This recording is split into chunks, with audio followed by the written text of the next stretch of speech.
Boa tarde, senhoras e senhores. Hoje é 6 de novembro de 2024.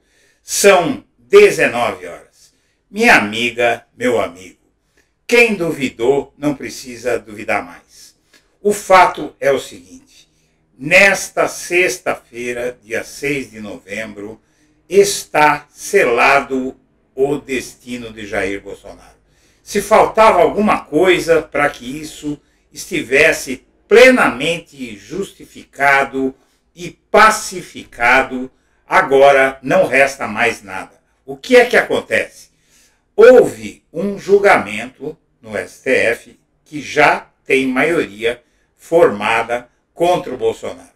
Em fevereiro desse ano, no dia 14, ele pediu para que o Alexandre de Moraes fosse tirado dos inquéritos, da relatoria de todos os inquéritos que envolvem joias, vacina, tentativa de golpe, a BIM paralela, milícias digitais, 8 de janeiro, tudo. E não só ele, como mais 192 réus pela invasão das sedes dos três poderes em 8 de janeiro. O que é que acontece? Todos eles entraram com essa ação em fevereiro desse ano, e o ministro julgou, 2 dias depois, julgou que ele não estava impedido, ele mesmo decidiu que não estava impedido, e o colegiado, o Supremo, praticamente em peso, decidiu que o Alexandre de Moraes não era suspeito coisa nenhuma. Naquela época, o relator do caso era o ministro Barroso, e ele repetiu na tarde de hoje, na verdade no final da manhã de hoje, ele repetiu o seu voto, que você vai ver nesta edição, e já formou maioria no Supremo para que seja decidido que ele continua à frente de todos os processos. 6 ministros já votaram. Você vai ver a íntegra dessas informações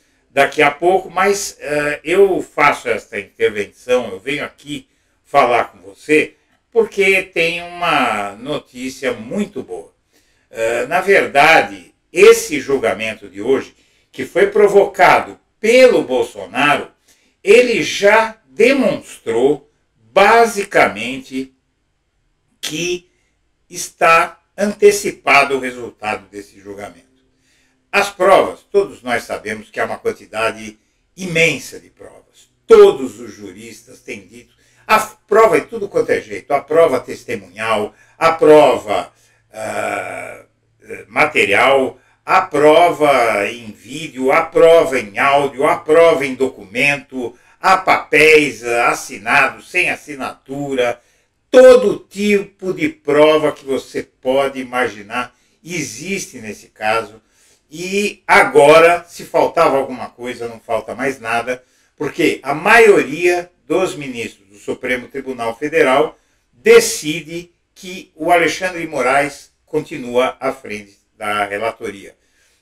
E o ministro Alexandre de Moraes, ele continuando à frente da relatoria, o julgamento ele segue na rota que é indubitável, que chega à condenação de Alexandre de Moraes. Não que se ele saísse da relatoria, o Bolsonaro não seria condenado. Ele seria condenado do mesmo jeito, não é? Só que, na verdade, essa decisão de hoje fortalece o Alexandre de Moraes, que é quem tem, ao lado do Gilmar Mendes, do Flávio Dino, não é? Vários ministros ali, o próprio Barroso, todos têm uma opinião formada sobre esse caso, porque as provas são públicas. Não, o Alexandre de Moraes já leu o processo, então a gente pode dizer, sem medo de errar, que neste 6 de novembro, sexta-feira, foi antecipada a condenação de Jair Bolsonaro. E você vai ver os detalhes disso na matéria que eu preparei para você. No documento, Alexandre de Moraes destacou que, segundo a Polícia Federal, os 37 indiciados atuavam como um grupo criminoso para desacreditar o processo eleitoral, planejar e executar o golpe de Estado e abolir o Estado Democrático de Direito, com a finalidade de manutenção e permanência no poder e com a característica de interligação entre eles, uma vez que alguns investigados atuaram em mais de uma tarefa, colaborando em diversos núcleos de forma simultânea e coordenada. Agora cabe à Procuradoria-Geral da República decidir se oferece denúncia contra os investigados, pede o arquivamento dos casos ou solicita mais investigações à Polícia Federal. O Tribunal Federal começa a julgar nesta sexta-feira um recurso apresentado pela defesa do ex-presidente Jair Bolsonaro para retirar o ministro Alexandre de Moraes da relatoria do caso sobre uma suposta tentativa de golpe de Estado em 2022, investigada pela Polícia Federal. Essa análise ocorre no plenário virtual da Corte. Nesse pedido apresentado, a defesa de Bolsonaro alega que Moraes é parte interessada no processo e, por isso, estaria impedido de atuar, relatar ou julgar o caso. Segundo os advogados, o ministro teria admitido ser vítima dos fatos investigados, o que comprometeria a sua imparcialidade. O julgamento de Bolsonaro no Supremo Tribunal Federal será o grande acontecimento da política brasileira em 2025. Nunca antes um político que atacou a corte foi julgado pela própria corte. Nunca antes o país julgou civis e militares acusados de dar um golpe de Estado. Por isso, é certo que o componente político desse julgamento estará presente do começo ao fim, mas as suas nuances estarão nos aspectos técnicos que os operadores de direito já começam a debater. Por exemplo, até onde o fato de o golpe não ter sido consumado pode levar seus idealizadores à condenação, ou até que ponto a ausência, pelo menos até agora, de uma digital clara de Bolsonaro autorizando toda a operação pode levá-lo à prisão. O debate jurídico está na mesa, mas pelas declarações até agora, a decisão do Supremo Tribunal Federal já está tomada e Bolsonaro será condenado. Amém! É o que a gente tem que dizer antes de mais nada. Muito bem, o que você está vendo na tela é o voto dado hoje pelo relator do pedido de Bolsonaro e mais 192 golpistas para que o ministro Alexandre de Moraes fosse tirado da relatoria do 8 de janeiro, do caso das joias, do caso do cartão de vacinação, do caso da BIM paralela, do caso do inquérito das fake news, das milícias digitais. E o agravo regimental não deve ser conhecido, foi a frase que abriu a decisão do voto do presidente do Poder Judiciário brasileiro, o senhor ministro Luiz Roberto Barroso. Ele diz também que, na decisão agravada, neguei seguimento à arguição de impedimento com base nos seguintes argumentos. E aí ele elenca o que foi que os golpistas disseram. Trata-se de arguição em que se pretende a declaração de impedimento do ministro Alexandre de Moraes para processar e julgar os fatos narrados na petição tal, no âmbito da investigação sobre a tentativa de golpe de Estado. A parte autora sustenta em síntese que o ministro Alexandre de Moraes, ao acolher as medidas cautelares requeridas pela autoridade policial, reconheceu sua condição de vítima. E aí defende que essa circunstância atrai a hipótese de impedimento previsto no artigo 252, artigo 4 no artigo 352, inciso 4 do Código de Processo Penal, segundo a qual um juiz não poderá exercer a jurisdição no processo em que ele próprio for parte ou diretamente interessado.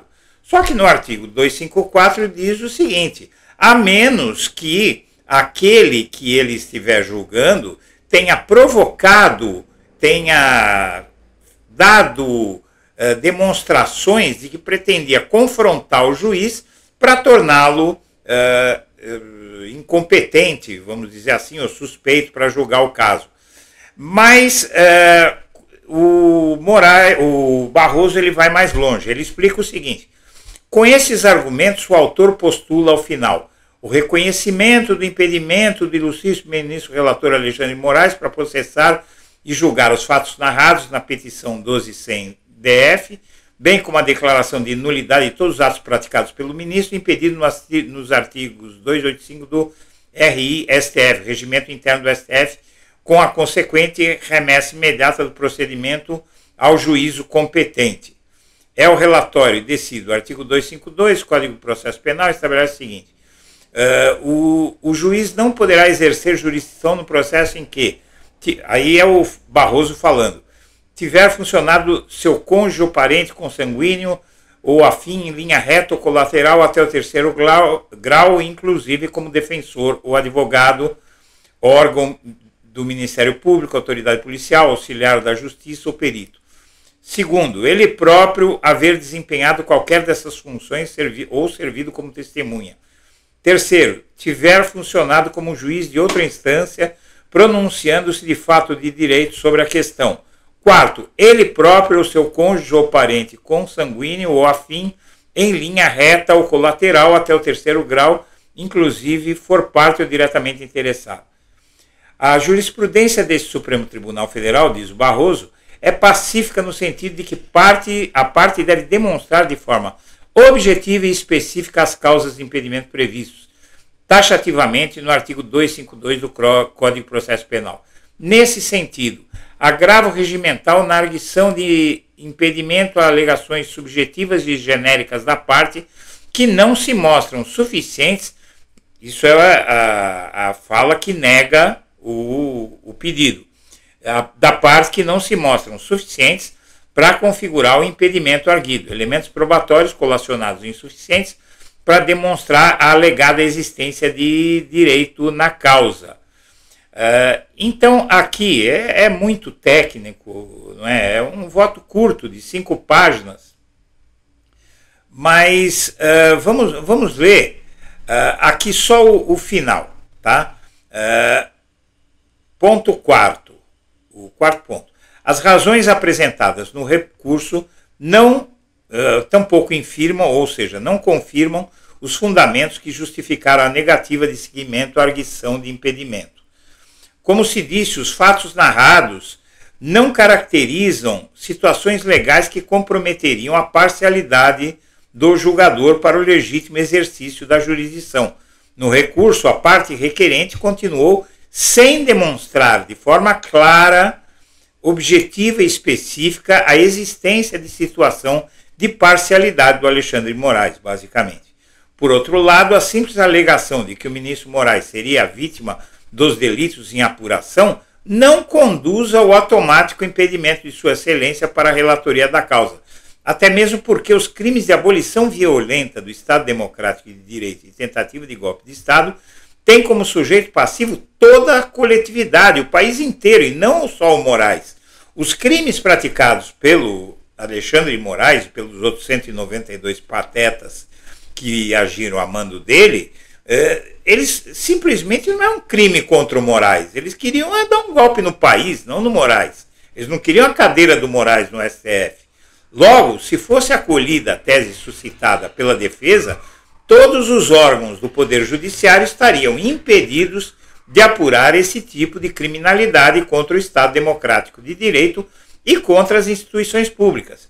Por essas razões, o plenário do STF rejeitou questões preliminares que buscavam afastar a relatoria do ministro Alexandre de Moraes em processo que apuram os atos antidemocráticos do 8 de janeiro. Refiro-me nessa linha, entre outros julgados, a petição 9825-AGR, a AP 1060, relatoria de Alexandre de Moraes. Aí, então, ele nega. E aí, o que é que aconteceu? Ele foi acompanhado pela maioria do STF. Então, votou o relator, você acabou de ver o voto, e depois acompanharam o relator o Edson Fachin, segundo voto, Gilmar Mendes, terceiro voto, Flávio Dino, quarto voto, Cristiano Zanin, quinto voto, e Dias Toffoli, sexto voto. O STF tem 11 ministros, 6 já votaram, então já era Bolsonaro. Enquanto isso, a Polícia Federal pede que o Alexandre de Moraes libere o uso de informações do inquérito do golpe em apuração sobre a BIM paralela, que é outro caso que vai vir à tona. Eu acho que, não sei se vai dar tempo de vir à tona o indiciamento do Bolsonaro nesse caso, eu não sei se dá tempo de vir à tona em 2024. Se não vier à tona em 2024, vai à tona em 2000, depois de fevereiro, porque eu não sei se a Polícia Federal pode fazer indiciamento sem ação do Supremo, que vai entrar em recesso até o dia 1º de fevereiro, apesar que vai ter um plantão lá, não é? Então é bem possível que, se não for em dezembro, em janeiro, haja um indiciamento do Bolsonaro, no caso da BIM paralela, que é considerado vital para esse processo todo, a tempo de ser incluído na denúncia do Procurador-Geral da República, que vai ser feita na volta do Judiciário a partir de 1º de fevereiro. Bom, vamos em frente. O Bolsonaro, enquanto isso, continua jogando para a galera. O plano A sou eu, o plano B sou eu, o plano C sou eu, diz Bolsonaro sobre 2026. Ele já disse que quer fazer o que fez o Lula, não é? Ele vai ser candidato com o filho como vice, e aí o STF, o TSE vai dizer que ele não pode concorrer, e aí o filho dele assume a candidatura, escolhe um vice, e ele pensa em transferir os votos para o filho. Porém, o bolsonarismo vai ser profundamente desmoralizado nos próximos meses. Aliás, o bolsonarismo tem uma predileção pelo autoflagelo. O bolsonarismo parece meio masoquista. O que fez o Tarcísio de Freitas aqui em São Paulo, com essa polícia, que ele incentivou com aquela história de tô nem aí, chama a ONU, Liga da Justiça, tal, com aquilo ele incentivou a violência policial no país, e os frutos nós estamos vendo agora, não é? Com essa violência policial exacerbada e descontrolada que está apavorando a sociedade brasileira e o mundo, não é? Bom, além disso, uma curiosidade aqui é que o STF recebeu 56 pedidos dos extremistas do 8 de janeiro para afastar Moraes. Esse foi apenas um. 192 pessoas assinaram, esse que o STF rejeitou hoje, talvez tenha sido até o último, se não me engano, e o fato é que eles ficam fazendo esses pedidos como litigância de má-fé. Eu vou me surpreender se ao final desse julgamento, porque o julgamento já tem maioria formada, mas não terminou, eu vou me surpreender se ao final desse julgamento não for aplicada talvez uma multa ao Bolsonaro e a todos esses, alguma, ou pelo menos uma dura reprimenda da justiça, porque isso tem um nome no jargão do direito, litigância de má-fé. Senhoras e senhores, eu agradeço a atenção e deixo meu abraço para todo mundo.